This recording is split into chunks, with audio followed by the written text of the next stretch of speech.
Welcome back to episode 4 of our deep dive series on the book, The Power of Positive Thinking. We are so glad you're here with us. I want you to just think about your brain for a second. The author throws out this really startling fact. You have about 2 billion little storage batteries or cells just sitting up there in your head. 2 billion, that is a massive battery bank. Right, just waiting to be charged. Yeah. So our mission today is to move past the surface level fluff. We want to extract the actual mechanisms behind his most famous concepts and see how these ideas are supposed to work for you. Well, framing the brain as a massive battery bank really helps conceptualize his broader argument about human energy. In this model, those cells are not just sitting dormant, they actively emit magnetic power and energy through your thoughts and prayers. Wait, really? Through thoughts and prayers? Yeah. The core premise here is that the entire universe is in vibration. So human energy constantly fluctuates based on your emotional states. Your batteries are always interacting with these invisible forces around you. Okay, so if they are always fluctuating based on emotions, the obvious question is, how do we control them? That is where the author introduces his most transformative concept. He says prayer is not just some passive, quiet ritual. Right. It is much more active. Exactly. He calls it a deliberate scientific procedure for releasing spiritual energy. He actually compares it to releasing atomic energy. Oh, wow. That is quite the comparison. It is wild. Like splitting a microscopic atom unlocks massive physical power. So focusing your internal spiritual intentions unlocks a massive, previously dormant psychological drive. And he outlines a 3-step formula for this. Prayerize, picturize, and actualize. Okay, break those steps down for us. So prayerize means treating God as a real-time partner to talk over daily problems. Picturize involves holding a mental image of success to draw it towards you.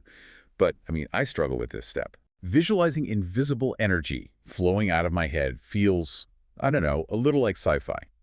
Assuming success is one thing, but how do we practically picture an actual transfer of spiritual energy without feeling like we were just making things up? I totally get that. Trying to picture literal glowing energy is definitely abstract. But a more practical framework is to think of it like tuning a radio dial. A radio dial, okay. Yeah, so right now you're surrounded by completely invisible radio waves. You do not see them. But when you physically turn a dial to a specific broadcast frequency, you catch the signal. That makes so much sense. Right. By intentionally sending out frequencies of love or helpfulness, you basically awaken corresponding vibrations in the universe. But, this is key, it only matters if you apply that third step you mentioned, actualize. Ah, the actualize step. Exactly, because faith without works is dead. You have to surrender to God's will, sure, but you also have to work hard and intelligently to bring those pictures to life. It is not just magic. Right, it is an active partnership. So translating that into a specific daily action for you, the listener, the text suggests a really challenging micro-habit.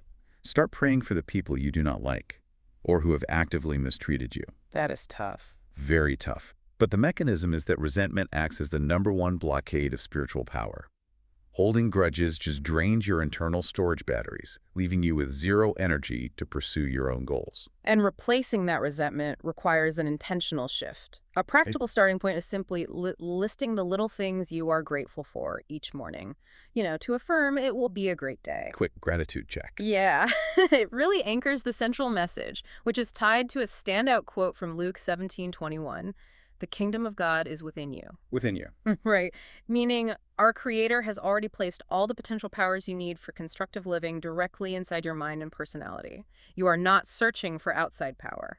You're just learning to access what is already there.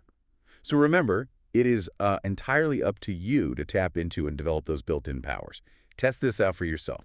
Drop the resentment and consciously choose your mental frequency to see the astonishing results. Definitely worth an experiment. Absolutely. Make sure to like and subscribe to get notified about the next episode. But as you go about your day, consider this. If your brain really is a network of 2 billion batteries broadcasting your emotional state, what kind of signal is your internal radio station broadcasting to the people closest to you right now?